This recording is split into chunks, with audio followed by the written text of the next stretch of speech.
Bismillah wassalatu wassalam ala rasulillah. Assalamu alaikum, dear viewers, dear listeners. Welcome to yet another episode of The Scholar and the Student. Today we have another book review lined up for you. Now, a few days ago, we recorded the first ever video session of The Scholar and the Student. So you might be wondering, so why do you revert back to audio only for this? Seeing that we already started the book reviews with a certain format in a certain manner, I thought it would be good to keep that format at least until we finish with the current series.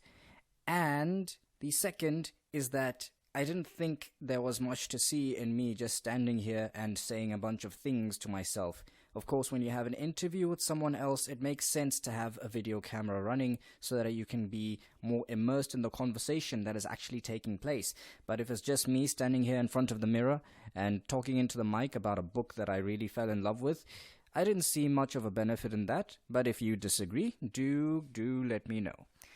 This book review that we have lined up for you is going to continue on from where we left off with the last book review, which was Castle in the Air, which, as you will remember, was the sequel to the phenomenal Howl's Moving Castle by Diana Wynne Jones.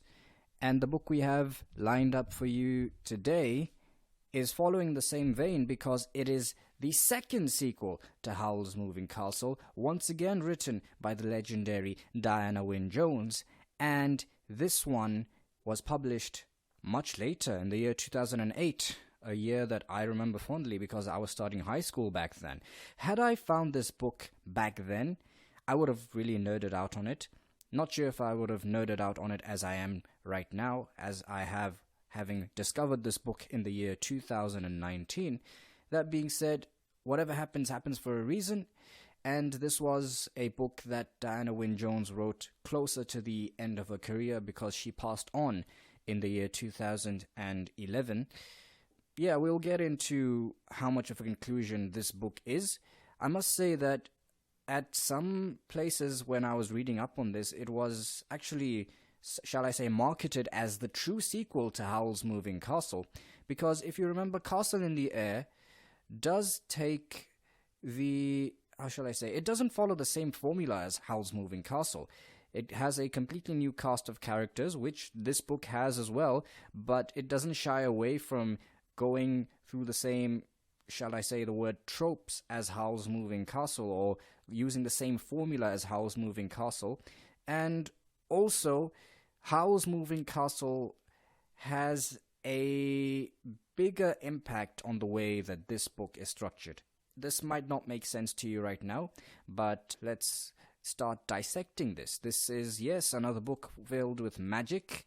There is no romance this time, but if you had a heart attack in the last few episodes, you might just as well have another one and pay for your own medical bills right here, right now, right? So, yes, it does follow some of the same tropes as Howl's Moving Castle and diverges from a few others in a few other places. I must say that it has less chapters compared to Castle in the Air and Howl's Moving Castle. Both of those had more than 20 chapters each. However, in terms of length, I don't think it was any shorter. Despite only coming in at 16 chapters, the length, and I'm going to use the word length because I listen to the audiobook versions on Audible, so Howl's Moving Castle comes out to about 8.5 hours. Castle in the Air comes to about 8 hours exactly. It's 7:57 or something like that. And House of Many Ways, despite having less chapters, also comes out at a similar time mark to Castle in the Air. I guess that would imply that the chapters that we do have in House of Many Ways are more fleshed out. I would like to think this is the case. Did it make so much of a difference as I was listening? Perhaps not anything that I can pick out from the top of my head right now. Also, the Audible version doesn't label the chapters properly. I mean, it didn't do that to begin with Castle in the Air. So although it shows it's on chapter, let's say 10, but the narration will say chapter 12. I guess that's just something to do with the way Audible decided to pile up their recordings or whatever. I don't need to get into that. What I do need to get into is the fact that Jenny Sterlin once again does a stellar job at narrating this book. at portraying the characters and also giving life to the narration itself. And minor spoilers, of course, these reviews are littered with minor spoilers. If that bothers you, you shouldn't be here. Turn this off right now and go read the book, alright? Minor spoilers, some characters from Howl's Moving Castle, the first book in the series, actually crop back up in House of Many Ways. One of them being our favorite fire demon, Calcifer. And Jenny Sterlin portrays him in a way that is more, shall I say, mature compared to his portrayal in Howl's Moving Castle. And I'll give a bit of an example if I can try to emulate Jenny Sterlin for a few seconds. So, in Howl's Moving Castle, Calcifer was portrayed with this kind of voice. When are you going to break my contract? In that kind of nasally kind of thing, which was kind of cute. In House of Many Ways, that portrayal is reserved for another character called the Lubbock. So the Lubbock will say, I am the Lubbock. And Calcifer comes, the way he sounds, it honestly sounds like his voice is flaming. Like, who are you? What are you doing here? I mean, I'm making it sound a lot more gruff because I've got a deeper voice than Jenny Sterlin. But the way she does it, it's phenomenal. It actually does sound like his mouth is on fire. But in a good way, he is a fire demon. And I guess time has passed between Howl's Moving Castle and House of Many Ways. So I guess it goes to show that he would sound more mature. I don't know. The guy's already 1,000 years old or something, or more than 1,000 years old because he's a fire demon. Anyway, yeah, I was just saying that Jenny Sterlin does a great job at narrating House of Many Ways as well. So how will I be structuring this book review? After going through the plot summary of about a third of the book, because we don't do the full thing here, otherwise what's the use of you going to read them? After having gone through the plot summary of a third of the book, we will go through the structuring of the novel in terms of how Diana Wynne Jones uses foreshadowing and how it really connects to a lot of things in Howl's Moving Castle. I'll also be talking about some time travel elements because, minor spoiler alert, they do kind of crop up here. Furthermore, after going through that, we will dissect some of the themes that it has, and also we will be analyzing, is this a good conclusion to the Howl's Moving Castle series of books, and also what are the rankings? There are 3 books in this series. How would I personally rate them? Which would I put on top and which would I put at the bottom? So stay tuned if you want to find out about that.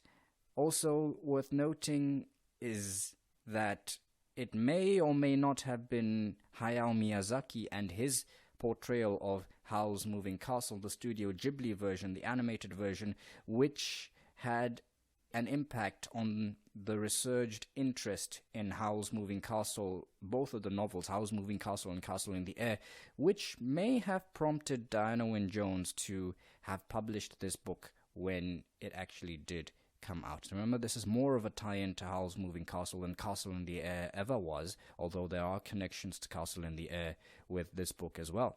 So, yes, arigato gozaimasu, Miyazaki-san. Although I can't say that he was the sole reason why Diana Wynne Jones decided to pop back into this universe. He definitely may have been a reason. Also, this is not suspicious at all, is it? That Howl's Moving Castle started, the novel that was released, published in 1986, started winning awards after 2004 when that film was released. So, interesting things to think about. Sometimes you put out something out there, but it doesn't really catch on. It doesn't really seem to be relevant until many years later. And for myself, yeah, I mean, I have not watched the Miyazaki adaptation, but I was never around in 1986 or 1990. So it only stands to reason that when I would have come to my senses and appreciated books for what they are, that's post-2004, that's when I would have been interested in these. And yeah, so kudos to Diana Wynne Jones. Without wasting any further time in the nitty-gritties or the information that surrounds House of Many Ways, let's get into the plot. So, our protagonist is a young woman named Charmain Baker. And in case you didn't realize, just like the protagonist of Howl's Moving Castle, Sophie Hatter, it was in her name as to what sort of profession her family was involved in. So Sophie Hatter was born into a family, or rather her father was a very prominent hatter in the town of Market Chipping. Charmain Baker's father is, wait for it, a baker. Oh my gosh. So Charmain's father is a baker in the country of High Norland. This is not in Ingery anymore. This is in the country of High Norland, although High Norland seems to resemble, sometimes in a metaphorical way, Ingery in many aspects, with its valleys and the greenery that it has, compared to the Sultanates of Rajput, which we saw in Castle in the Air, which was more of something out of 1001 Arabian Nights. Anyway, Charmain Baker is a bookish young woman. She loves to stuff her head into a book and to stuff her face into something that is edible. She has quite a healthy appetite, mashallah, but she doesn't get fat. So I guess that's something that you guys can start envying about her. Anyway, Charmain Baker she's at home doing what she does best, which is reading with something in her hand, which she's eating. And she is volunteered to look after the house of a certain royal wizard named Wizard Norland. He is the royal wizard of High Norland, and he has taken ill. At this point, it is not made clear what exactly his illness is, but he has to be taken away. And while he's away, it makes sense that somebody should be there to take care of the house for him. And Charmain is a distant relative of Wizard William Norland. This is a bit complicated to explain, but she refers to him as Great Uncle William. And they are related by marriage because Great Uncle William is related to Charmain's aunt Sempronia, who actually has the very first line in this novel, which is, "It must be Charmain who does it." And she is obviously having a conversation with Charmain's mother. Now, Charmain's mother isn't 100% on board with the idea of Charmain having to go off and look after the house of a wizard, because Charmain's mother, Mrs. Baker, is a very respectable woman, and she wants Charmain to also grow up as a very respectable young lady. And she perceives magic as something to be vulgar. The way she even refers to magic in this conversation with Aunt Sempronia, she hushes it down. She probably puts a hand above her mouth to conceal what she's saying, because this is how magic is looked upon in the Baker's household. This is not necessarily something within all of High Norland, although it is made prevalent that within Charmain's neighborhood, which is a bit of a... maybe we can say it's a bit of a respectable, aspiring to be a respectable neighborhood, there was this perception against magic, which is why Charmain herself didn't have much magical ability, and she didn't have much tuition in magic to begin with, because unlike other places, as is iterated in this novel, she couldn't go off after school. It wasn't a school subject, so after school she couldn't go off to a private tutor and learn about magic and spells and what have you. Anyway, Charmain is not listening to this conversation. That is made very clear by Diana Wynne Jones as well. She is only interested in her novel and what she is eating at the moment. Well, why not? And after Aunt Sempronia leaves, that's when Charmain's mother breaks the news to her, and Charmain is a bit taken aback, but she rolls with it. She's a bit taken aback that Aunt Sempronia didn't ask Charmain directly, but then her mother iterates that Charmain probably would have said no, which probably would have happened. But then Charmain is also itching to get out of her parents' house and out of the confines of having to always be quote-unquote respectable, so she decides that she'll take Aunt Sempronia up on this offer. But before she goes, she has something that she must do. And that is something that she has always wanted to do. She sends a letter to the king, His Royal Highness Adolphus X, the king of High Norland, and basically she asks to be an aide, a hand in the library, the royal library of High Norland, because Charmain really loves books and this is her dream job. However, she is underage. I believe it's made clear in the novel that she is about 15, so She doesn't have that formal experience. She's probably not done with school, from what I can gather from listening to this audiobook. Anyway, she has her doubts about it, because she doesn't think that the king should spare a second glance to a commoner such as her, let alone read this letter that she has painstakingly written to the king in the aspiration, in the hope that something will happen, something on a more permanent basis that will take her out of this quote-unquote respectable house of her parents. And I like the fact, just to put a little side note here and a little bit of a digression, I like the fact how Diana Wynne Jones portrays self-doubt as something natural. The way Charmain experiences it is something that many readers can relate to. Anyway, next day arrives. Aunt Sempronia arrives to take Charmain to the house of Wizard Norland. She says her goodbyes to her parents. There is a bit of disconnect that is hinted at here, and this is one I will analyze further as the podcast goes on. Anyway, Charmain says her goodbyes to her parents, mostly out of formality. Aunt Sempronia drives Charmain within the carriage throughout High Norland, going across Royal Square, all the way to the end of town, to the point that Charmain thinks that she might be going to a different country altogether. Is it Strangia? Is it Montalbino? Anyway, they reach the house of Wizard William Norland, and it's a mouse-colored house, nothing too fancy. They enter, and Aunt Sempronia introduces William Norland, Wizard William Norland, to Charmain Baker. They don't have much of a conversation, though. Wizard William Norland basically just says that he wasn't sure about the grade of magic that Charmain had reached, and therefore he had left recorded voice notes. I'm going to refer to them as that, but basically recorded instructions throughout the house. Anytime Charmain needed anything, she would have to basically call out. And there was also the suitcase, which looked as if it would accompany Wizard Norland as he left to get treated for his illness, but it was actually for Charmain. Anyway, before they have a proper conversation, the elves arrive, and these are not the little helpers of Santa, if that's what you had in your mind. Think more along the lines of Celebrimbor or any of the elves of the Lord of the Rings. So basically they are these beings who are very tall, very beautiful in their own right, but they don't convey any sense of emotion in their faces, any sense of sentimentality. There is no, almost as if their faces are not vibrant, as if they are dead.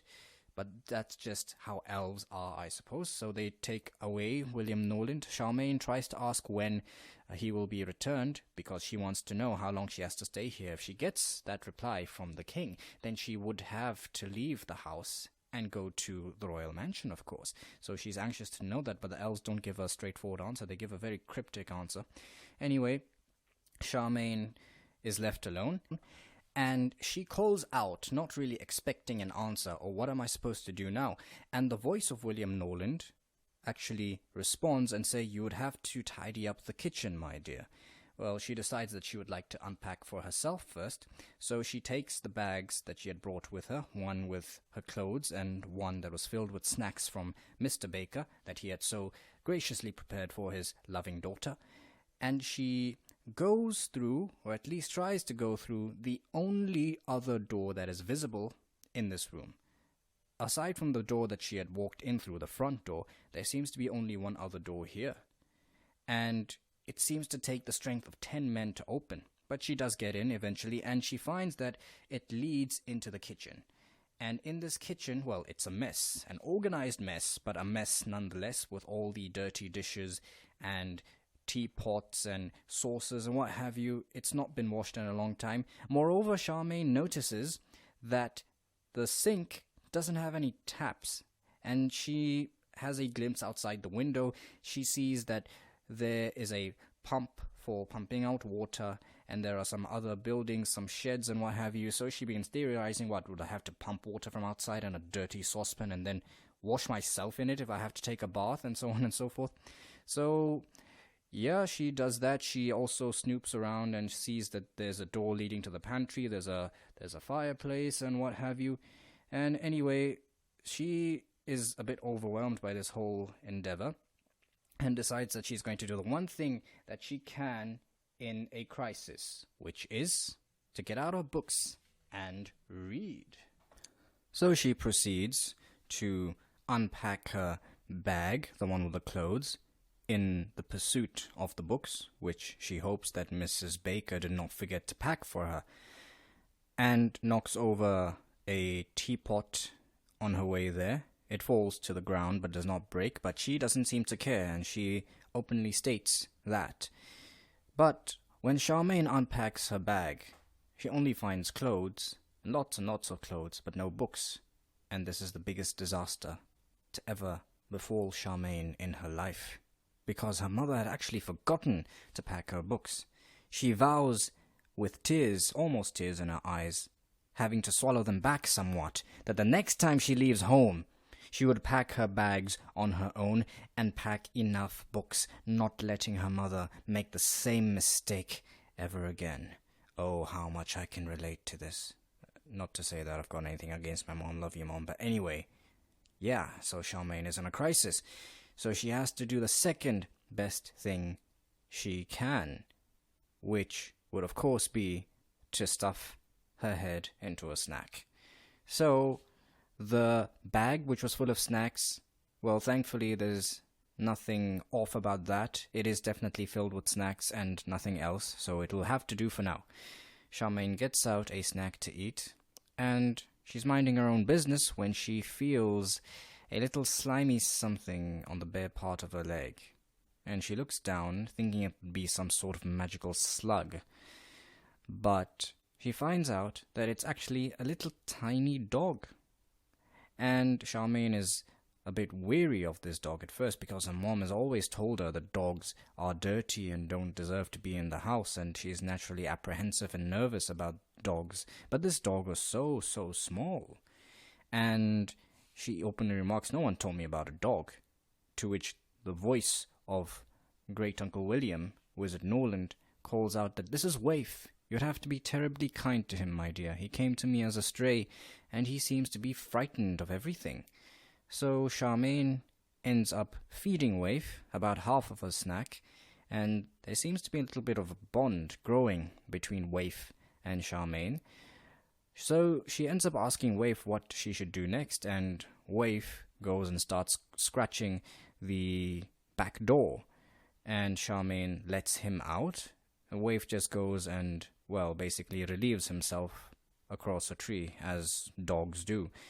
And Charmain is not too pleased at this. Well, she understands that that's what a dog has to do, but she goes back into the house and calls out, hoping for a reply from the voice of Great Uncle William.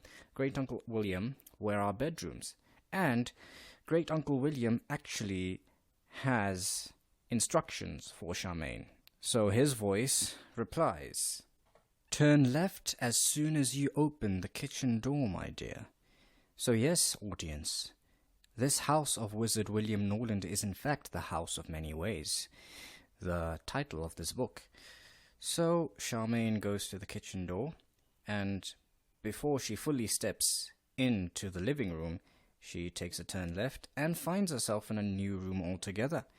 This is the power of magic, because when she had entered, she had only seen one other door besides the front door, which led to the kitchen, and the kitchen had another door besides the pantry door, which led outside to what was supposedly the backyard. But now this is an entire different place altogether within the same house. It's got a couple of bedrooms, one of them being William Norland's, and the others, of course, being empty since there's no one else here. So Charmain makes herself at home in one of these bedrooms, of course, and then she finds, because her nose leads her to the smell of books. Yes, books do have a certain smell to them. Leads her to the study of William Norland, and, of course, there are books galore. He's a wizard. He'd have to be well read on his subject matter, wouldn't he?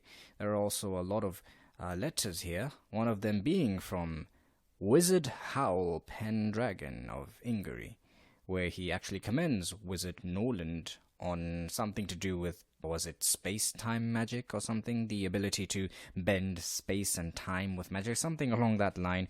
Yeah, I don't understand the specifics either. I'm not a wizard yet.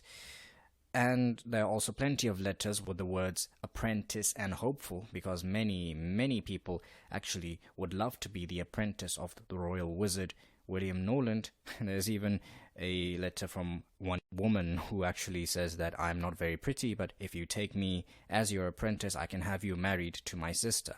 Well, yeah, he's definitely in demand, isn't he? Anyway, Charmain doesn't bother for this. There's a note from William Norland as well, talking to Charmain and telling her that the spells contained in the books on this table might be a bit too complicated for you, but Charmain disregards that, because why not? And she opens up a certain book of spells called the Book of Palimpsest. And she flips through the pages. She comes across a spell that she deems to be useful, which is the spell to fly.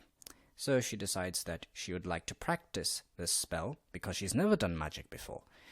And she goes and gets all the ingredients ready, and occasionally, when she has everything that she needs, she checks back to the Book of Palimpsest to find out what the next set of instructions are. The thing that she doesn't realize is that every time she looks away, the Book of Palimpsest actually flips its own pages. So although she had gathered the ingredients for the flying spell, the next sets of instructions that she followed, whether it was to crush the egg or to write with a pen filled with egg yolk or whatever those things were, all of those came from instructions for other spells which Charmain did not take note of. She is under the impression that all of this is to do with the flying spell. Anyway, Charmain decides to try out this flying spell. So this antechamber, or whatever it was that she came across before she entered into the library, there is a window here, and opening this window, she sees that it leads into a great, beautiful meadow. And the sun is about to set now. It's twilight. It's a very beautiful scene. The prose is once again magnificent. Diana Wynne Jones casting her spells with her words over there. I'm also following love. And she goes to a bit of a cliffside from which she can see all of High Norland. She can make out the royal mansion. She can more or less make out where her house was. But funny enough, when she looks back, she doesn't seem to notice the house of William Norland. I guess that's how magic works. In the far-off distance, I'm going to probably butcher this name because I haven't seen it written down anywhere. I'm going off the audible narration. She sees a very fancy palace. This is off in the distance, which we later come to know is Castel Joie and belongs to Crown Prince Ludovic. We'll get to him later. And beyond that, she sees another building which she does not recognize, which seems to be very dark and tall, like chimneys, with probably some black smoke coming out. I wonder what that is. You guys should know if you've been following this series or if you've been reading these books. You guys should know by now what that building actually is and why Charmain does not recognize it. Anyway, so she's going about her business. She had picked some flowers because she found them pretty. One of these flowers started buzzing, and it was revealed that this flower was inhabited, at least for that time being, by a creature called the lubbock. The lubbock, whilst in the flower, obviously retains an insect size, but once he falls off, he grows to the size of basically a man, and he's a very gruesome, ugly creature with the body of a man, purple all over, but the face of an insect with feelers and compound eyes. And Charmain gets into a bit of an altercation. Of course, she's frightened beyond all end because she has never come across a lubbock before, and this lubbock actually goes on to say that something along the line of all of High Norland is my land, or something along that line. At least it implies it, but this is important for the plot going forward. Of course, I'm not being as subtle as Diana Wynne Jones, but this is a summary after all. Charmain ends up jumping off the cliffside and shouting Eilf, which is the incantation she had learned whilst going through the Book of Palimpsest. And she does end up flying, or at least floating, and then ends up, whilst floating, back into the garden of Wizard William Norland. Although the lubbock had wings. Those wings seemed rather useless, and the Lubbock didn't bother coming after Charmain. So Charmain lands back into the garden of Wizard William Norland, where she is greeted by the gardener, who is a kobold. A kobold is a little blue man, so if you're thinking about a Smurf, you've got the right idea.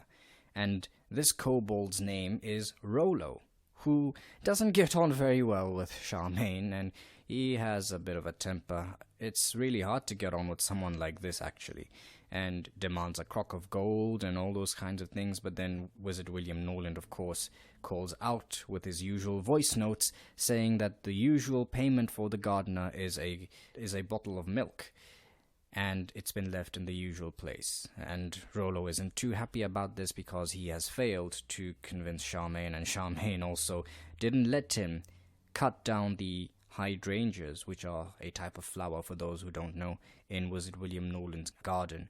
And Charmain was against the cutting of beautiful flowers, and if anyone was to make that sort of call, it would have to be, of course, Wizard William Norland himself. So she goes back into the house of Wizard William Norland, and of course it's getting dark now. There don't seem to be any proper lights, but light follows you wherever you go within this house. Yeah, magic. Gotta love magic in it. But then a couple of things happen. I believe Charmain may or may not have had a snack. That detail eludes me, but the point I was coming to proper was that when Charmain was unpacking her bag of clothes looking for her books, she did come across a bar of soap which she had cast out in her rage and thrown into the fireplace. And she had forgotten all about this. And because it is getting a bit chilly, so Charmain has to make a fire. And when inquiring about how she would go about using this fireplace, Wizard William Norland says simply put in something that would burn and say the word fire.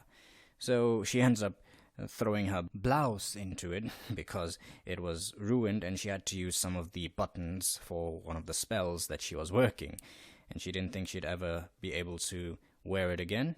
But anyway, not knowing that the soap was still in when she yelled out fire, she is, of course, greeted with a storm of bubbles, which do not subside until the next day. But anyway, Charmain is in yet another crisis right now, and she hears a knock on the back door, and it's really trying to get in. When she opens it, there's a storm going on outside right now. When she opens it, in comes a young man who was probably about the same age as Charmain, who introduced himself as Peter Regis, the apprentice or wannabe apprentice of Wizard William Norland. And they have a bit of a rocky introduction. Their relationship doesn't improve very much over the course of the novel, and I kind of like it that way, because Peter is a downright idiot. I'm trying not to be so condescending. Although he has more magical knowledge than Charmain, he never gets a spell right, and he can't even tell left from right. He has to use colored string to find his way around. But anyway, they go about their business. Peter is introduced to Waif, and he actually turns Waif upside down and finds out that Waif is not a he, Waif is a female dog. I'm glad I didn't use the single word to describe that, but Waif is a female dog, unlike a male dog as Wizard William Norland and Charmain had initially thought. But anyway, I guess that's a bit of a revelation. Charmain doesn't like the fact that Peter has to, be the one to share her snacks either. And there is actually a bit of a hullabaloo where Peter, wanting to get some hot water, actually turns Waif into the size of a woolly mammoth because he never gets a spell right. And of course, Charmain has to, in her anger, she has to command these pipes, which had turned red hot, to go cold again. Once again, this is another callback to Howl's Moving Castle. If you've read that novel, you may know what I'm talking about. Anyway, so the night passes, and in a call back to Castle in the Air, Charmain has a dream of a white woolly mammoth sitting on her chest, only to wake up and find out that it's Waif. Kind of like what Abdullah was dreaming about when Midnight first found them. Alright, so the next morning, as Charmain is going about her own business, having woken up long before Peter, by the skin of her teeth, saves herself from the plight of Aunt Sempronia and Mrs. Baker, who had actually come to visit that very morning. She can hear them coming up the steps, or coming up to the door, shall I say, as she is just finishing off her breakfast. And of course now she has to quickly organize herself, because she cannot let them know that there's a strange boy here.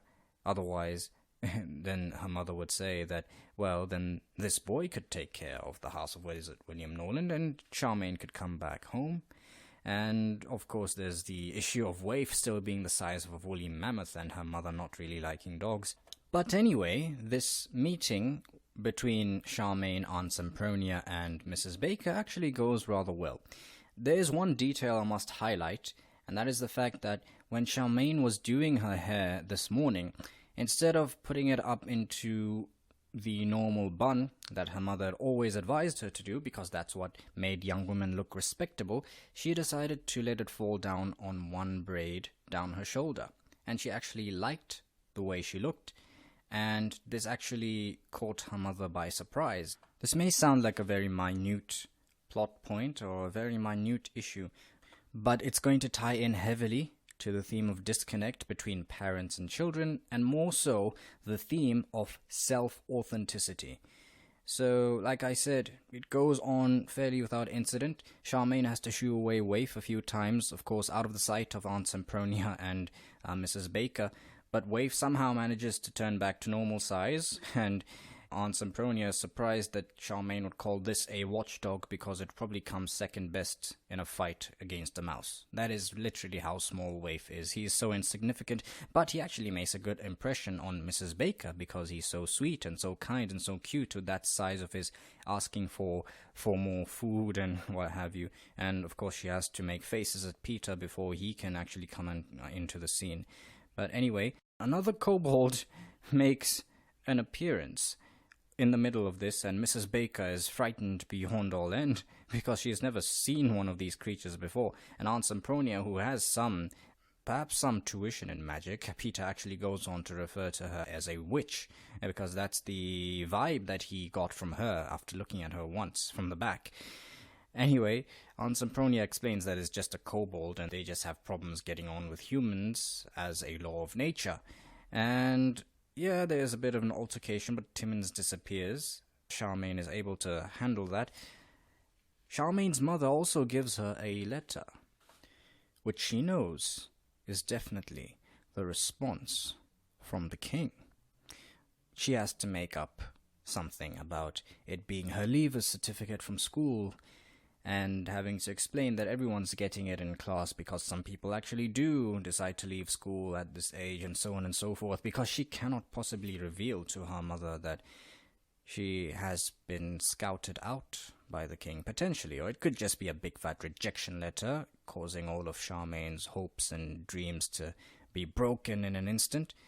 Anyway, well, this is probably more in the mind of Charmain that she can't reveal these things to her mother as of yet. But she manages to get through this, and when she meets up with Peter, they have to deal with a huge group of kobolds. It's just blue everywhere, because these creatures are all blue. So remember I said if you're picturing Smurfs, you've got the right idea. So imagine a sea of these, and they're all angry about something. And anyway, it's explained by Timmins, who was the kobold who had come to the meeting earlier between Charmain, Aunt Sempronia and Mrs. Baker. Timmins is the actual leader of these kobolds, and he explains that it's his ladies, as in the female kobolds, who had taken away Wizard William Norland's water taps in the kitchen, and they've been having problems with Wizard William Norland for quite a while now. And now that he is gone, of course, Charmain, being the one in charge, has to deal with these issues. And the issue is, and they make Charmain promise not to laugh at this, the issue is that Wizard William Norland has hydrangeas, which are those flowers. I'll make sure to spell them properly in the description box and the show notes below. These hydrangeas have come in all different sorts of colors besides blue.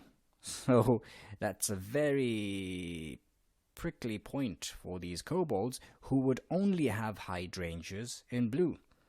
And they would like all the other hydrangeas of different colors to be cut down. And this is the first time that Charmain gets a hint that Rollo, who is also at this altercation, Rollo might have had a big hand to play in all of this, because Rollo was the one who was making a big fuss about cutting those hydrangeas down the previous night. Now, the entire kobold army is here for Charmain's head, literally, because the hydrangeas are growing all different sorts of colors. Anyway, Charmain obviously refuses, but she doesn't do so tactfully, which causes a rift between her and Peter.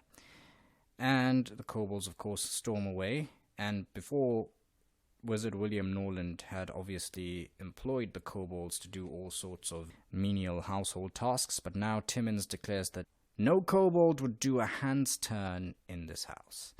And so they leave. Anyway, Charmain isn't too fussed about this. She's really chuffed at the fact that she has received her reply from the king. She actually goes on to read it and finds out that she has been accepted, and she would have to go to the royal mansion the next day, which is a great relief to her because she can get away from Peter and she doesn't have to take care of the house. Anyway, they also go to the garden and find that the kobolds have essentially vandalized the garden by cutting off every single hydrangea that wasn't blue, but they also seem to be confused at certain points because there were other hydrangeas which were colors that seemed to be mixed with blue, or at least close to blue, such as mauve, and they just had to leave them there. And it's also worth noting, I apologize for not bringing this up earlier, but before the meeting with Aunt Sempronia and Charmain, Peter and Charmain had actually flipped through the pages of the encyclopedia to find out more about the Lubbock. And the way that scene is actually written, how they flip through the pages of Demon before they get to Lubbock and Lubbockin. So a Lubbock obviously is what I've already described, a creature that seems to be half man, half insect. But a Lubbockin is an offspring of a Lubbock. So what happens with Lubbocks is that, unsuspecting to a human, they would lay their eggs into a human. And if it is a male, the Lubbockins, or at least, you see, there might be many Lubbock eggs, but only one offspring of these Lubbocks will reign supreme. It will kill off the other infants, or whatever the hell they're called. And if it's a male, after the gestation period is over, they will carve their way out of the human and, go do whatever they have to do in the world. If it is a female will give birth to seemingly human babies, but these babies are actually Lubbockins. And Lubbockins are essentially indistinguishable from normal humans, except for the fact that some may be born with wings, and some may initially have some sort of purple skin, but as time goes on, they become indistinguishable from normal humans, although some might retain their purple eyes. You get the gist. So it's very easy for them to hide themselves amongst human society. However, they are almost invariably wicked. So there's also a side note there about the inhabitants of High Norland and Montalbino. Both of these people, apparently they descend from a single Lubbockin ancestor. This turns the head of both Charmain and Peter, because Charmain is from High Norland. Peter, his mother, is the Witch of Montalbino, and it was actually her idea for Peter to come to the house of Wizard Norland, which is why Peter has such great magical knowledge, but he barely gets anything right, because he's Peter Regis in it. There's also a funny scene with Charmain and Peter doing the dishes, Charmain dropping something and asking how you put it back, because Charmain has lived such a sheltered life, poor girl. Anyway, the time comes for Charmain to go to Royal Square. And Waif insists on coming, even though Charmain goes back to Wizard Norland's house about 2 or 3 times to basically put Waif there. But Waif will not budge at any instant, and Charmain has to carry her all the way to Royal Square. And it's interesting, if I can backtrack once again a little bit. When she had initially received this letter, which she knew to be from the king, she had doubted herself. She didn't know she was going to be accepted, and she had naturally doubted herself. She even thought in her head, I would say no. She compared herself to the millions of people who had written letters to Wizard Norland asking to be his apprentice, and how Peter had only managed to barge in because of the absence of Wizard William Norland and what have you. But anyway, Charmain makes her way to Royal Square. She feels incredibly small here, and she feels as if she's a commoner going to impose on the king. But anyway, she goes and enters into the royal mansion. She notices it to be a bit peculiar. It's got a golden roof, but you'd expect the royal mansion to be somewhat opulent. But inside the mansion, there are plenty of spaces with what looked to be where pictures were once framed, but they are empty squares, empty spaces. So something is going on here. But Charmain is introduced to the king, His Highness Adolphus X, and his daughter, Princess Hilda. For those of you who read Castle in the Air, I didn't put this in my review because it was towards the end, and exposing that plot point would just be too spoilery. But Princess Hilda does actually play a part in Castle in the Air. She is mentioned by name. And actually the whole reason why Charmain was invited here in the first place is because Princess Hilda was about to receive receive a very important guest, and therefore she would be unable to work at the library with her father. Now, the interesting thing is that had Charmain not known the identities of the two people in front of her, she would have expected them to be of the same age, because Princess Hilda was actually quite old and unmarried. But more on that, well, maybe I won't touch on it so much, but Princess Hilda basically, unlike most other princesses, even the princesses that we've seen in the universe of Howl's Moving Castle, decided to basically stay away from the whole marriage shtick. So the king explains to Charmain what exactly her duty is. She is to keep an eye out whilst going through these documents from the past, whether it be letters or documents relating to finances, for keywords such as treasury, revenue, gold, and elf gift. They are clearly trying to find something here. Charmain isn't exactly sure what, but she decides, of course, to find out along with the king and his daughter. After making sure that Charmain has got a hold of the ropes properly, Princess Hilda excuses herself. Charmain comes across this one document from Wizard Malicot, who was the royal wizard many generations prior. She finds out that the royal mansion's gold roof isn't real gold, but it's actually enchanted. And the king isn't too surprised about this, but this is kind of a foreshadowing. It does hold some weight. It's talking about appearances. I mean, this is, I guess, a sort of callback to Castle in the Air, where people donned their true appearances only when they got a new identity. I'll explain more about that later. And remember that Waif is still here. She was actually also admitted into the royal mansion, and His Majesty the King actually has a fondness for dogs, although he has been bitten many times, as Sim, one of the attendants of the king, has remarked. It's only that the king advises Charmain to keep it away from the cook's dog, because the cook, which they have from Rajput, has a killer dog which will kill any other dog in sight. But, funny enough, that same cook, whom we find out to be Jamal from Castle in the Air, and his killer dog, remember this dog played such a big role in that novel, because he's, what a dog, man. Instead of killing Waif, Waif actually noses this dog, and they fall in love. I'm not joking. This is probably the most romance you're going to get in this novel. It's the love story between these two dogs.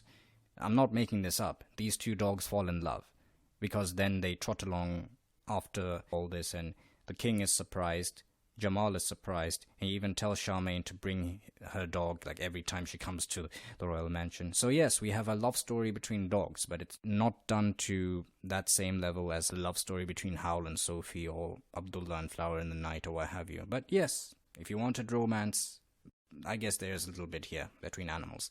But then, as they are going on, the king decides that Charmain should also come and meet the esteemed guest of Princess Hilda, who ostensibly is also here to help the king and Princess Hilda find out whatever it is that they brought Charmain to help with.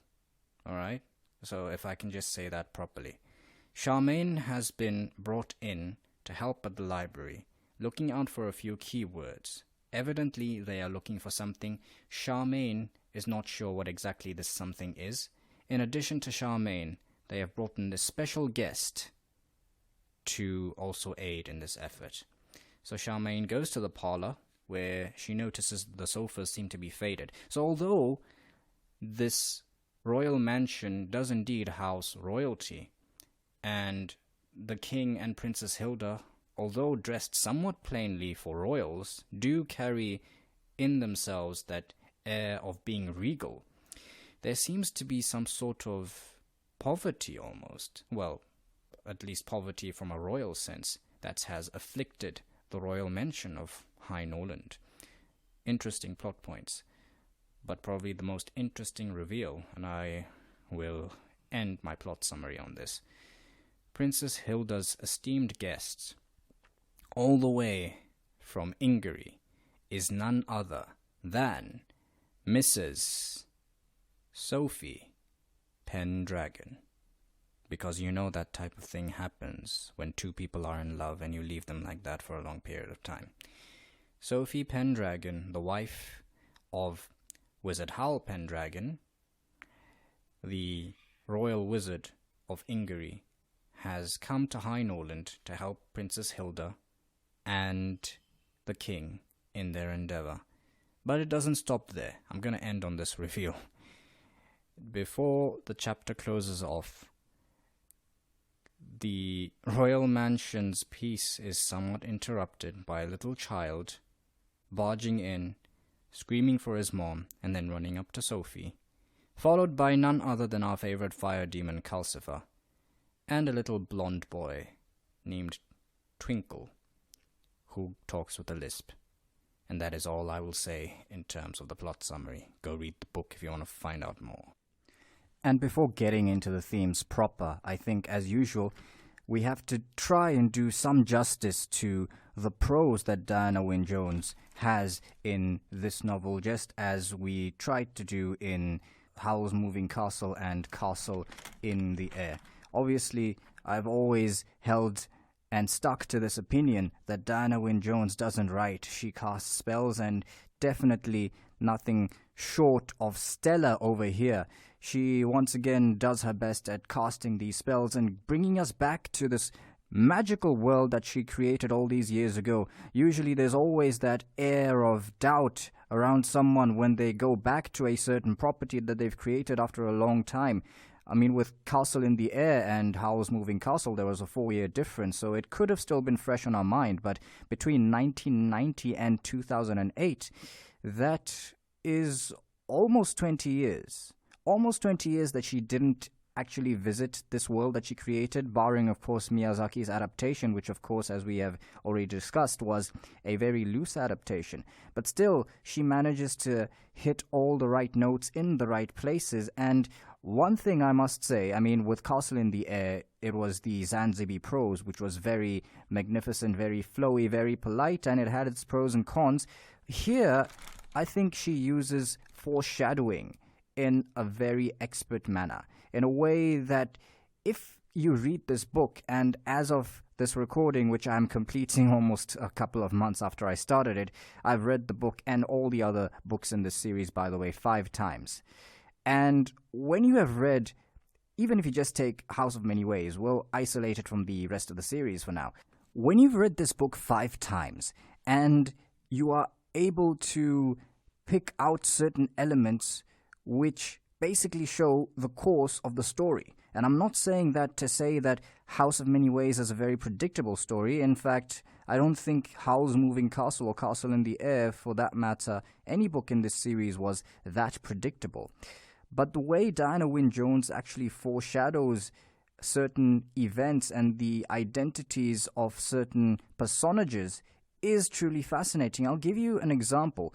When Charmain is first using the bulk of palimpsest and unaware of the fact that the bulk of palimpsest is flipping pages on its own while she gets the ingredients, if we see the actual spells that she ends up doing and the way she acts throughout the rest of the novel, you see that every single spell that she worked from the bulk of palimpsest did actually manifest.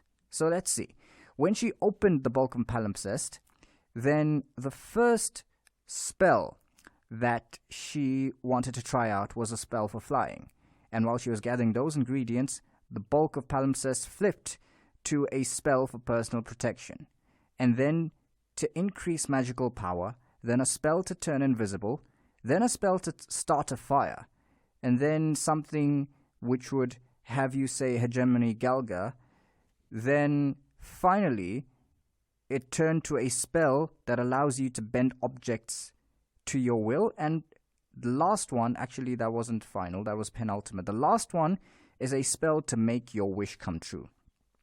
If you read the entire novel and you take the headlines, the titles of these spells, and contrast them to what happens to Charmain throughout the course of this novel, you see that all of these spells manifest. Not all at once, but Charmain is, at the very end, able to get her wish come true. It may not be an exact word-for-word order, the way how it's structured here and the way they were structured and came out in the bulk of palimpsest, but the fact of the matter is that all these things basically set out the path that Charmain was to take for the course of this novel. Not to say that the bulk of palimpsest was actually guiding her or it actually changed her fate or something like that, but I'm saying that Diana Wynne Jones snuck this in quite well and quite intelligently to basically show us what exactly Charmain was going to do throughout the rest of this novel. And also, minor spoilers, you shouldn't get offended by this because I've already put so many disclaimers out. But it is revealed that Charmain is able to actually work some magic. Of course, she did kind of fly down from the Lubbock's cliff and all that.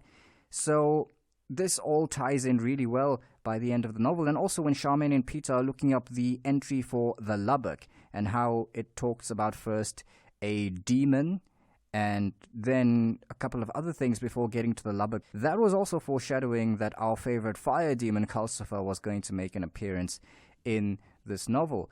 So, yeah, I really love the foreshadowing, and in terms of prose on its own, the way Charmain ends up at Wizard Norland's house when she takes that trip through Norland City, it's very reminiscent of how Sophie felt and the descriptions that Diana Wynne Jones gave us when Sophie was trekking through the hills as an old woman, getting to Howl's Moving Castle for the first time. I found it very reminiscent, and the fact is that this book bears more of a resemblance to Howl's Moving Castle than Castle in the Air. Of course, the setting is a very European sort of setting. Of course, it doesn't take place in our world, but it's very similar to Howl's Moving Castle in that extent, in the fact that the civilizations that we encounter are somewhat European, and also the valleys and the hills that we get to encounter. And when Charmain is up on the cliff and she spots some cows, I think that really reminded me of Sophie and the Shepherd. So it's almost as if Diana Wynne Jones was not reproducing beat for beat what exactly she wrote in Howl's Moving Castle, but definitely sticking to the same formula, which could be a critique or it could be a plus point. I mean, it depends how you take it. If you enjoyed Castle in the Air for what it was, then you might not be happy at the fact that House of Many Ways is kind of backtracking. But then many people, I would assume, because Castle in the Air was very vague in how it actually approached being a sequel to Howl's Moving Castle, House of Many Ways is more direct, So it honestly depends how you look at it. I, for one, don't think that every single entry in the series has to come up with something revolutionary and change the formula. Sometimes you can just stick to what you've already got, and House of Many Ways actually does it really well. And I'll come more onto this when I get to the rankings. And then it's also refreshing to see how Sophie has developed as a character. We saw her in Howl's Moving Castle, how she was also full of self-doubt, and she had this concept of how she's the eldest, so she's going to fail.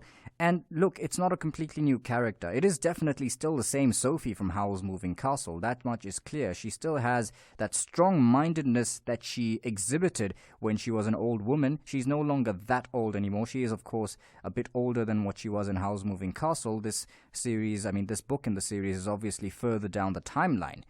But it's interesting and it's really refreshing to see how she can almost be, in many ways, a contrast to what Charmain is. Charmain has been living this sheltered life. She doesn't really know how to do much. And the fact is that when Sophie was at the beginning of her journey, she did know actually how to clean the house. She did know how to do the dishes and those things. But she had a lot of self-doubt. She wasn't as bossy, as confident as Charmain is at this stage of her life. They're not exactly identical because Charmain is about 15 years old at the beginning of this novel, and she doesn't really age much. The novel takes place actually over the shortest span of time compared to the other two. It only takes place within a course of few days, to be honest. That's not a negative point, though. And Sophie was about 17 or 18 by the time we first saw her in Howl's Moving Castle. But the fact is that she can be really bossy and strong-minded and basically doesn't have that sensitivity about her as much as Sophie did at the beginning of Howl's Moving Castle, whereas Sophie was someone who did know how to clean the house, who did know how to do the dishes and all these menial tasks, and that's how she got with Howl in the first place. But she did have these various concepts which really limited her ability to basically function and keep pushing beyond and achieve the true potential that she had. But that was part of her journey as well, because that really contrasted with Howl.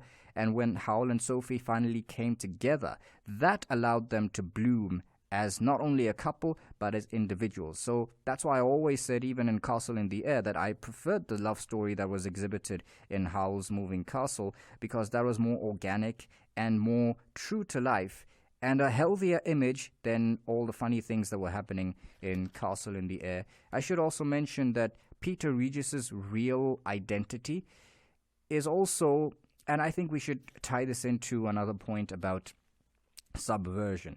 Yeah, the usual Diana Wynne Jones tropes are here. I mean, the color blue is everywhere. What's up with this woman and the color blue? I mean, I'm not saying that as a negative point, but the hydrangeas, the gentians, which are both types of flowers, the genie from Castle in the Air, Calcifer, all these things were somewhat bluish. I believe the genie was actually a bit mauve, which is a kind of purple, so a bit of a mauve tinge.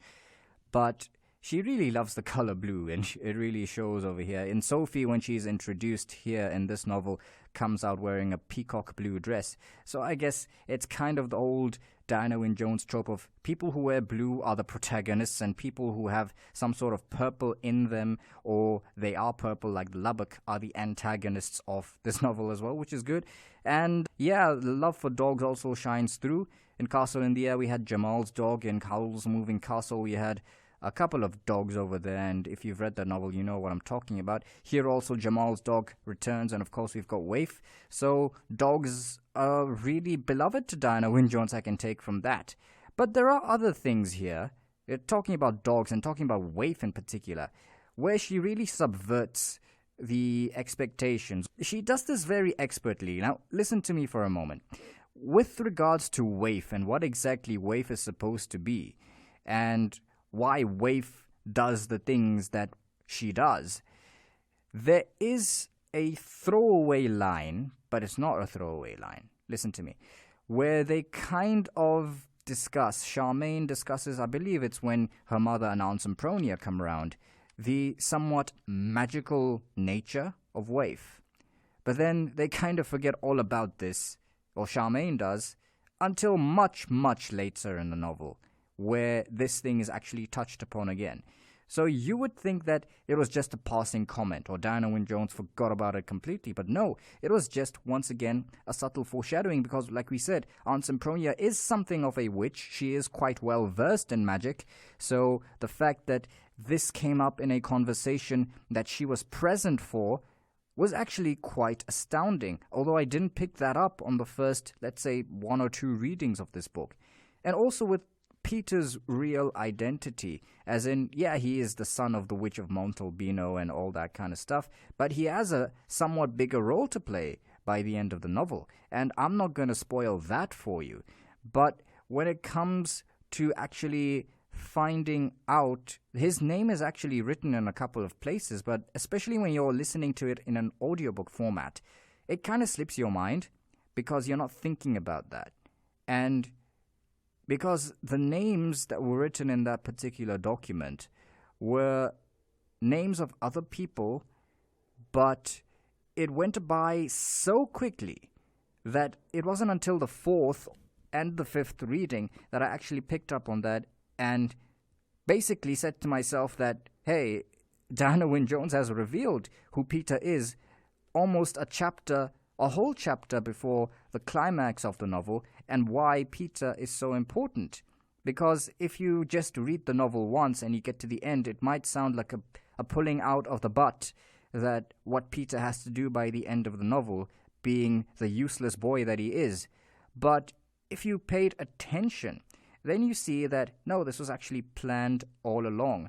So, yeah, subverting of tropes and things that you can easily miss if you don't pay good attention. So I really loved the fact that Diana Wynne Jones expertly weaved all these things into her writing. It was there to some extent in Howl's Moving Castle and Castle in the Air, but I feel that in House of Many Ways, it is really taking it to the next level. And the final thing that we should actually get to in terms of the writing is that I'll just pass by it because there is something of a time loop that exists, but it's not like a Back to the Future type of time loop, and it's not going to mess with the continuity or anything.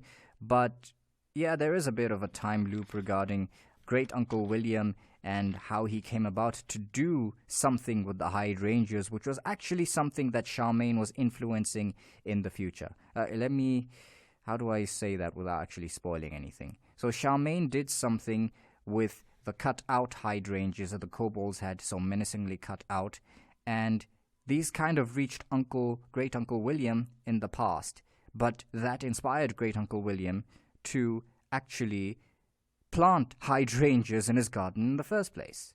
It's not very spoilery, but it was a cool plot point to note. So, despite their first meeting being at the beginning of this novel when Charmain first entered the house of Great Uncle William did have some past knowledge of Charmain, and he even does remark upon their first meeting that the red hair is a good sign. Who else has red hair in the Howl's Moving Castle series? Of course, Sophie Hatter. So once again, Diana Wynne Jones kind of calling us back to Howl's Moving Castle and how this book really is the sequel to Howl's Moving Castle, whereas Castle in the Air, although still being a sequel, was less direct about it. So another plot point we can actually praise, but the fact of the matter is that we should move on now. And the second theme I wanted to touch upon is the disconnect between children and their parents. We'll start off with Charmain since she is the protagonist and kind of the easiest one to tackle. Charmain's parents have brought her up to be quote-unquote respectable, whatever the heck that means. And this, once again, is also a callback to Howl's Moving Castle because, if you remember, I didn't touch upon this in the review I did because it didn't really bear much significance. But Howl's sister, and yes, Wizard Howl does have a sister, also is kind of scornful of Wizard Howl because he's engaged in these weird practices of magic. He doesn't, according to her, doesn't wear a proper suit, and basically he doesn't fit in to her conception of something respectable, someone with honor and dignity. And it's actually kind of funny that Diana Wynne Jones is bringing that to the world of House of Many Ways in this country, which is definitely not Ingery, in this country called High Norland, where there's an entire neighborhood almost that scorns the use of magic because it's not quote-unquote respectable. It's not part of high society. Charmain's parents, especially her mother, want her to be a respectable young lady, and her mother is actually quite disapproving when she talks in a straightforward manner, although not necessarily disrespectful, to Aunt Sempronia. And although there shouldn't be much of a problem with this, but because Charmain's mother has this conception of what it means to be respectable, this has a negative effect on Charmain. I mean, she has always been wanting to get out of that so-called respectable house, respectable neighborhood, and respectable school of hers. Not to say that she doesn't like school, of course she loves reading. But she needed a break from all that drama. She needed to go and express her authenticity, and I'm going to come to that later. That's her actual journey in this novel, trying to be authentic to herself. And the fact of the matter is that, once again, another minor moderate spoiler, is that Charmain's father, you see, the reason why Charmain is able to do magic in this light is because she has actual magical relations. And it's not Aunt Sempronia. Aunt Sempronia is a relation by marriage, which is why Great Uncle William is a relation by marriage. And the fact is that she probably doesn't have a blood relation to those people because it's so distant. But she finds out that her own father is a magic user. In fact, at the bakehouse that they own, he regularly uses magic. But even he keeps it a secret from Mrs. Baker because she doesn't like it. She thinks it vulgar. She thinks it dishonorable.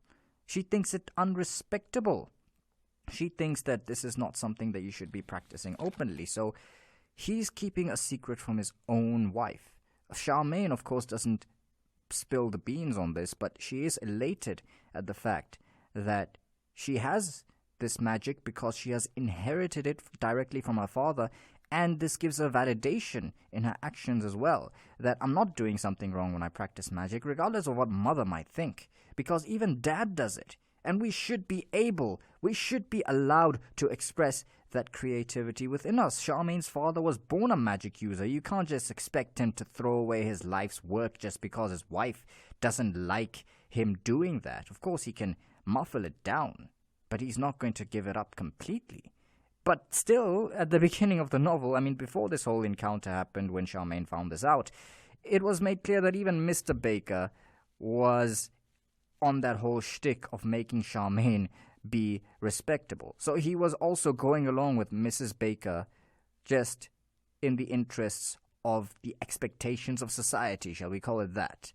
And when Charmain thinks about it in this way, she just says parents. And yeah, what an actual comparison we can make to real society. Because in many ways, this parallels our own society where parents might be like this as well. And I'm getting real callbacks once again to Howl's Moving Castle when Martha made those comments, Martha being Sophie's sister, remember, or Sophie's half-sister, however you want to structure that, to her comments about Fanny, their stepmother, and how she was being exploitative to Sophie and all that. So there is definitely this disconnect that happens. And there's also a world of difference between Peter and his mother, the Witch of Montalbino, who was described as being hyper-efficient. And of course, compared to Charmain, Peter could be deemed efficient because he had this system of finding his own way. He couldn't tell left from right because that's how stupid he was. And for those of you who ship Charmain and Peter, get a life. Like, seriously, okay, I'm not against shipping characters, but I don't see these two matching anytime soon, or ever for that matter. Anyway, Charmain may not be efficient compared to Peter because this guy has got like rainbow-colored string all over his fingers, like one color for each finger, just to find out which direction he has to go to. So compared to her, he could be deemed efficient, but the Witch of Montalbino, which is Peter's mother, she doesn't have to do any of that to be efficient, and she's obviously skilled with magic, unlike Peter, who knows what to do but never gets the results right. So I think that the message here was that Diana Wynne Jones was subtly egging the parents on to spend more time with their children and not to look at their children as extensions of themselves insofar as making them live out their own fantasies. So parents shouldn't just see children as an opportunity to live the life that they failed to live, or to do the things that they failed to do. Children are raised by us, yes, but they have to be given the freedom to grow up, to spread their wings, and to fly, to become their own people. This is how my parents raised me, and I'm very grateful for that. I understand that it's a touchy issue in many households, but I think that we have to be sensible. Some of you might be parents already, and some of you will probably get to that stage sometime in your life. We pray that you have great children and that your houses are filled with laughter and happiness. But I think that we should be cognizant of the fact that children will outgrow us one day, whether we like it or not. And they'll probably have different opinions, they'll have different conceptions of religion, they'll have different conceptions of God, what it means to be a good person, because they'll live, first of all, in a completely different time. And if I can compare this or bring this back to the Islamic tradition, Ali radiallahu anhu, may God be pleased with him, who was one of the companions of the Prophet Muhammad, peace be upon him, did say that don't raise your children the way your parents raised you. This saying is attributed to him, and I believe he openly goes on to state that that was a different time. And he's saying this literally 1400 years ago, 14 centuries ago, he came up with that saying out of his wisdom, the wisdom that God had bestowed on him. So if that was then, what about now? We should really allow our children to express their self-authenticity, and that is going to be my final and most important theme that I'm going to touch on in this review. So just as the previous two entries in the series, with Howl's Moving Castle having that theme of the magic within us, which plays a part here as well. We've talked about how Charmain has had an inherent ability in magic, which she never got to express, but obviously she was able to once she was able to fiddle with Great Uncle William's spells and what have you.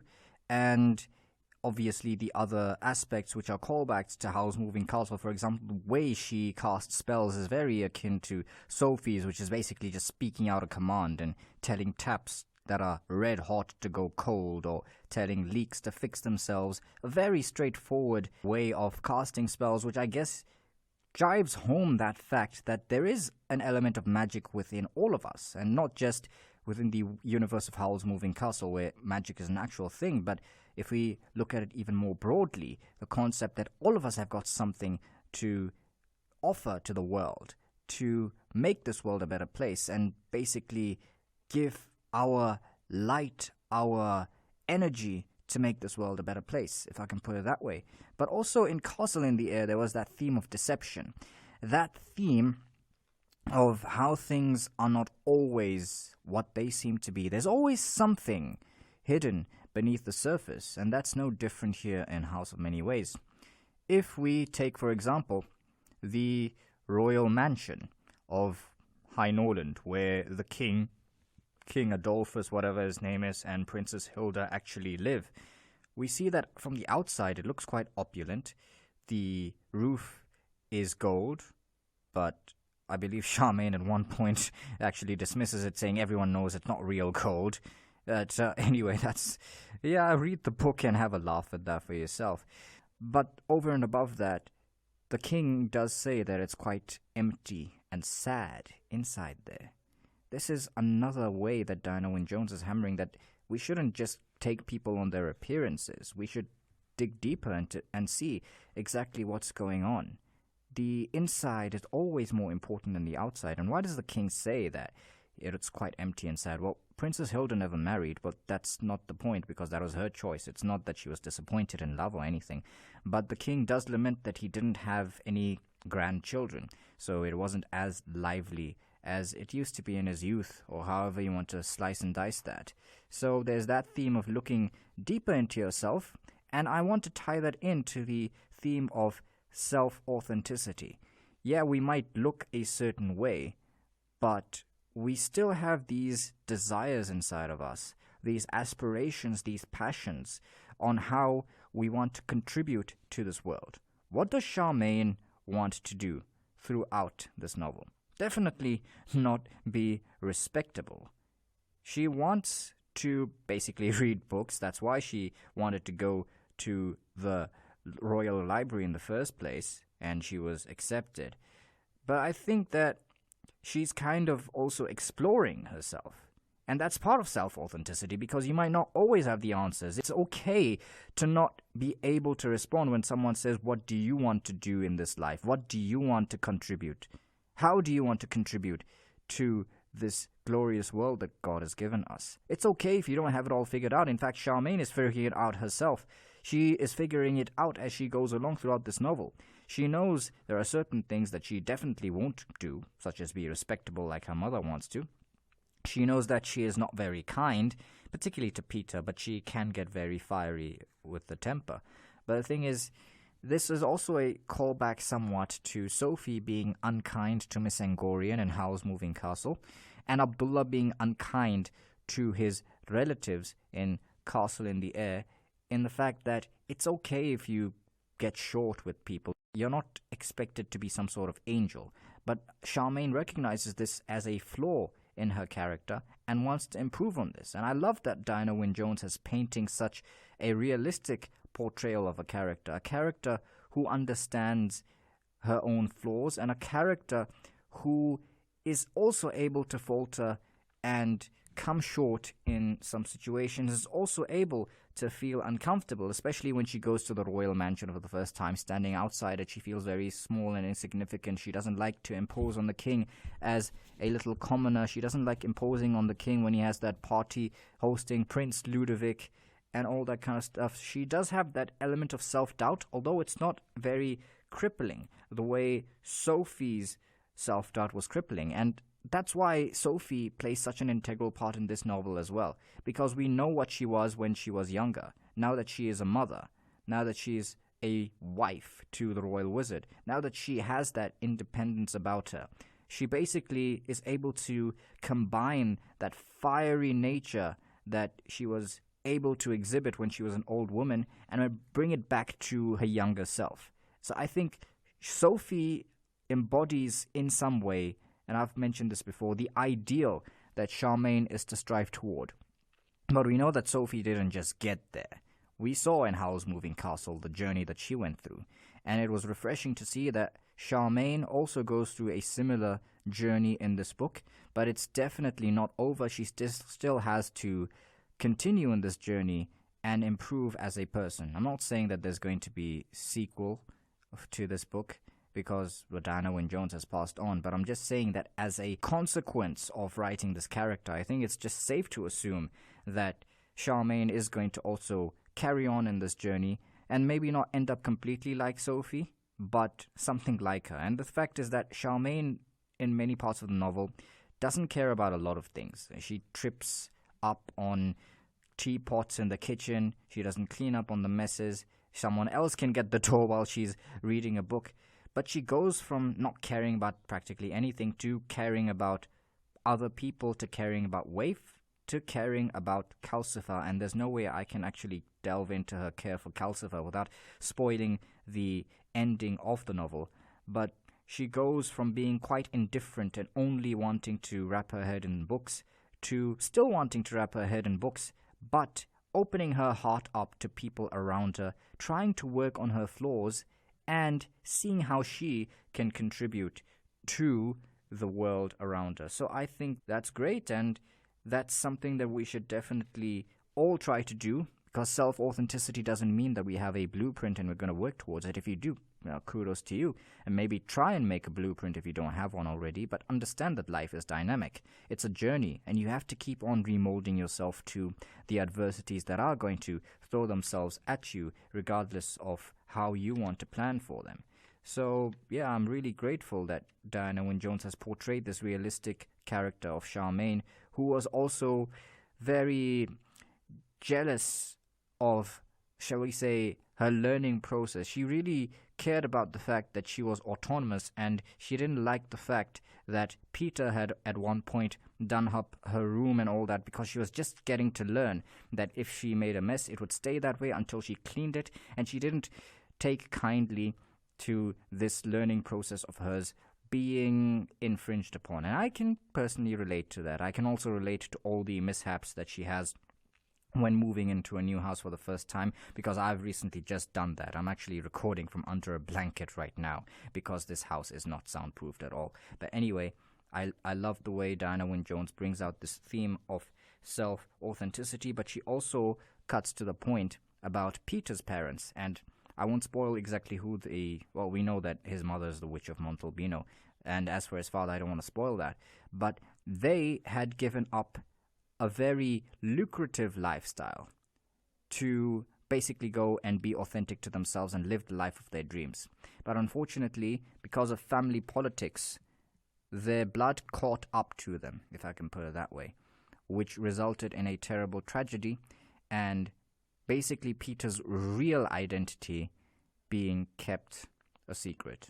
Although now that I think about it, it's in his name what his real identity is, even though that's probably not his real name, but it actually fits. So once again, well done, Diana Wynne Jones, for creatively sneaking that in and making me nerd out about this. So we talked about the foreshadowing, we talked about the disconnect between parents and children, and we talked about the theme of self-authenticity, how it's important to understand ourselves in this journey called life. Those are all the themes that I had after going through not only House of Many Ways, but Howl's Moving Castle and Castle in the Air 5 times. So now we come to the moment of truth. We come to the moment of truth, which is ranking them. And if you follow me on my private Instagram page, then you already have an idea of where I'm going with this. How I would rank the books in the series. At number 3, I would put Castle in the Air. And I've gone into length why that is so, because of it's not bad. It's a great book, but I cannot stan it as much as I stan these other two because of the Orientalism in it and the blatant un-Islamicness, even for someone like me who is somewhat open-minded. And then, number 3, Castle in the Air. Number 2, House of Many Ways. And number 1, Howl's Moving Castle. That is not to say that these sequels were pointless. I really loved going back into the universe that Diana Wynne Jones created, and especially now more so knowing that we'll probably never get another sequel because she has passed on. And although her sister Ursula Jones did release Islands of Chaldea, or Chaldea, how you pronounce that, recently in 2014, was it? Because it was a draft that Diana Wynne Jones had written and Ursula Jones had completed it, so it's credited to both of them. I'm not sure if such a draft exists for anything else in the Howl's universe, because there are plenty of things you could do with it, but all good things need to come to an end. I love Howl's Moving Castle the most because it just captured that sense of wonder, and that feeling that I had of entering into this world for the first time just couldn't be replicated. Although House of Many Ways did come close, it was a bit shorter in book length, of course, and the plot wasn't as complex. And there weren't as many characters. I believe in that first review I did say that one of the complaints I had with the sequels is that the side characters who were really well developed in Howl's Moving Castle did not appear again in the sequels. And that is kind of true. I mean, I want to know what happened to Sophie's sisters by the time of House of Many Ways. And where's Michael, Howl's apprentice? Where is he? Like, did he hook up and get married to that girl he was always dreaming about? Has he also become an accomplished magician? Why is he not here? Why does he not live with Howl anymore? Has he moved out? All that kind of stuff. Where are Sophie's sisters? What are they up to? What's Letty up to? What's Martha up to? What's Fanny up to? I want to know. What's the king of Ingery? What's he up to? Because I had a connection with these characters. And some side characters like Jamal comes back from Castle in the Air and Princess Hilda in a way, yeah. But that's kind of a complaint I have, but Howl's Moving Castle was also a more complex plot, and I would say in many ways it was the highlight. I haven't read all of Diana Wynne Jones's books, so I could be corrected on this, but I feel it was the highlight of her career, and I also feel that it just did something that was not easy to top, and when you do something like that, the sequels are obviously going to have this sort of trajectory. So Howl's Moving Castle is still the best. When I finished reading House of Many Ways for the 5th time yesterday, I actually made a dua. I prayed for Diana Wynne Jones. So if a book can move you to do that, I think the author has definitely done something. And I'm going to do what I did when I finished House of Many Ways for the first time, and that is a round of applause, because it is genuinely that awesome. And I loved the way that it ended. It ended on a high note. All the ends were tied. There was nothing left loose. It was a satisfactory ending that just filled me up with so much hope and so much of joy and all that great stuff. Alright, we have finally finished reviewing all the 3 books in the Howl's Moving Castle series. I hope you guys enjoyed this. Let us know how we can improve, what you would like us to review next. Go and purchase these books, whether it's Kindle, Audible, the audiobooks, whatever service you're using. I believe these services are actually offering free trials now that we are in lockdown, but I'll write more about that in the description. Go purchase them, support the authors, support the creatives. Until next time, stay awesome, have a great day, stay hopeful, we will get through this stronger than we were. Assalamu alaikum wa rahmatullahi wa barakatuh.